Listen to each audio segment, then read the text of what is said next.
আসসালামু আলাইকুম রহমতুল্লাহ। এসএসসি 2025 যারা সায়েন্স আর্টস এবং কমার্স শাখায় আছো তাদের একটাই কোশ্চেন যে আমি কয়টা সাবজেক্ট পেলে এ প্লাস পাবো, কয়টা সাবজেক্টে এ মাইনাস পেলে আমি এ প্লাস পাবো, সেই সম্পর্কে আজকে কথা বলবো যে তুমি আসলে কয়টা সাবজেক্টে এ প্লাস পেলে তুমি শিওরলি এ প্লাস পাবা। ঠিক আছে, তাহলে দেখো যে আমরা প্রথমে দেখি যে এক নম্বর যে টাইপটা আমি দেখছি সেটা হচ্ছে যে 10টি সাবজেক্ট। দেখো 10টি সাবজেক্ট এর মধ্যে যদি 7টাতে তুমি এ প্লাস পাও, 10টার মাঝখানে 7টাতে যদি এ প্লাস পাও, স্যার ফোর্থ সাবজেক্ট সহ, তারপর আমাদের সায়েন্স আর্টস কমার্স সবার একটা ফোর্থ সাবজেক্ট আছে না, যে অপশনাল যে সাবজেক্টটা বলি আমরা, সেটা হচ্ছে আমাদের ফোর্থ সাবজেক্টটা যদি সহ তুমি 7টা এ প্লাস পাও তাহলে তুমি এ প্লাস চলে আসবে। সেক্ষেত্রে একটা শর্ত আছে, শর্তটা কি? শর্তটা হচ্ছে তোমার যে 3টা সাবজেক্টে যদি তুমি এ পাও তাহলে তোমার যে এ প্লাস চলে আসবে। 3টা সাবজেক্টে তোমার এ থাকতে হবে, আবার 7টা সাবজেক্টে কি থাকতে হবে? এ প্লাস থাকতে হবে। ওকে, তাহলে এটা আমার একটা মার্ক গেল। 2 নাম্বারটা দেখো, বলছি যে 10টা সাবজেক্টের মধ্যে 8টাতে তুমি এ প্লাস পাইছো, 10টা সাবজেক্টের মধ্যে 8টা, সেটা হচ্ছে অপশনাল সাবজেক্ট নিয়ে। অপশনাল সাবজেক্ট নিয়ে কয়টা প্লাস? 8টাতে প্লাস পাইছো। কিন্তু স্যার 2টাতে মাঝখানে তুমি কি পাইছো? এ মাইনাস পাইছো। এ মাইনাস মানে কি 60 আপ পাইছো, সেক্ষেত্রে তোমার কি থাকবে? তোমার এ প্লাস থাকবে। কথা বুঝতে পারছি?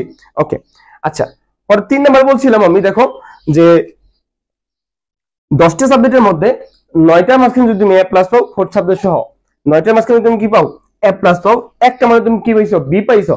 ধরো আমাদের এই ঢাকা বোর্ড, ধরো ঢাকা বোর্ডের ক্ষেত্রে স্যার ম্যাথ পরীক্ষা অনেক হার্ড হয়েছে, অনেকেই তোমার 50 মার্ক প্লাস পাবে বা 60 আপ পাইলো, সেক্ষেত্রে যদি সে বি পায়, কোনোভাবে সে বি পায়, যদি 9টা সাবজেক্ট প্লাস হয়, সেক্ষেত্রে তার কি থাকবে? এ প্লাস থাকবে। ওকে, আমাদের 4 নাম্বার পয়েন্টে যে 10টা সাবজেক্টের এর মধ্যে 8টিতে এ প্লাস, ফোর্থ সাবজেক্ট সহ, যদি 10টা সাবজেক্টের মাঝখানে যদি তুমি 8টা সাবজেক্টে এ প্লাস পাও, ফোর্থ সাবজেক্ট সহ, সেক্ষেত্রে যদি তুমি একটাতে তোমার হচ্ছে যদি এ পাও আর একটা তুমি এ মাইনাস পাও, সেক্ষেত্রে তুমি এ প্লাস পাবে।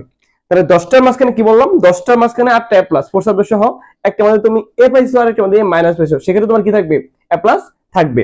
আচ্ছা, তারপর আসি 5 নাম্বার কি বলছি যে আর যদি কেউ ফোর্থ সাবজেক্টে এ প্লাস না পাও, সেক্ষেত্রে কি হবে? সেক্ষেত্রে ঘটনা কি করতে পারে আর কি, যে ফোর্থ সাবজেক্ট স্যার আমি এ প্লাস পাই নাই, ফোর্থ সাবজেক্ট কি পাইছি? স্যার ফোর্থ সাবজেক্টে এ পাইছি। কি পাইছি? এ পাইছি। ওকে, তাহলে এ পাইলে সেক্ষেত্রে 8টা সাবজেক্ট তোমার কি পেতে হবে? এ প্লাস পেতে হবে। ফোর্থ সাবজেক্ট তুমি এ প্লাস পাও নাই, সেক্ষেত্রে 8টা সাবজেক্ট তোমার কি পেতে হবে? মাস্ট বি এ প্লাস পেতে হবে। তাহলে তুমি কি পাবা? এ প্লাস পাবা। আরেকটা মানে তুমি এ পাইলেও কোনো সমস্যা নাই, বুঝতে পারছি? তার মানে ফোর্থ সাবজেক্ট তুমি এ প্লাস পাও নাই, ফোর্থ সাবজেক্ট এ প্লাস পাবে, তুমি 8টাতে এ প্লাস পাইছো, একটাতে এ পাইছো, সেক্ষেত্রে তোমার কি থাকবে? এ প্লাস থাকবে। কথা বুঝতে পারছি? ওকে, তারপর 6 নাম্বার। আচ্ছা, যেমন ফোর্থ সাবজেক্টে তুমি এ ও পাও নাই, প্লাসও পাও নাই, কি পাইছো? স্যার এ মাইনাস পাইছি। কি পাইছি?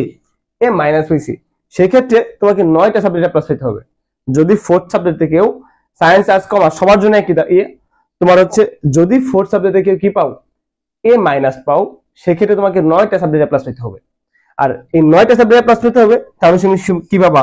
এ প্লাস পাবা। একটা মানে তুমি এ পাইলা, তারপরে কোনো কি নাই, কোনো সমস্যা নাই, তারপরে তুমি এ প্লাস পাবে। ওকে, আর গোল্ডেনের ক্ষেত্রে যে ব্যাপারটা, তোমাকে সবগুলাতে কি পাইতে হবে? এ প্লাস পেতে হবে। সেক্ষেত্রে তুমি কি পাবা? গোল্ডেন এ প্লাস পাবা, গোল্ডেন এ প্লাস পাবে। ওকে, সেক্ষেত্রে তোমার বৃত্তি এসে পড়তে পারে, টেনের ফুল জেনারেল বৃত্তি আসতে পারে। ওকে, তাহলে আজকের এই ভিডিওটা তোমার জন্য উপকৃত হবা সবাই। অবশ্যই চ্যানেলটা সাবস্ক্রাইব করবা এবং তোমার বন্ধুদের মাঝে শেয়ার করবা। সবার জন্য শুভকামনা। All the best. আসসালামু আলাইকুম।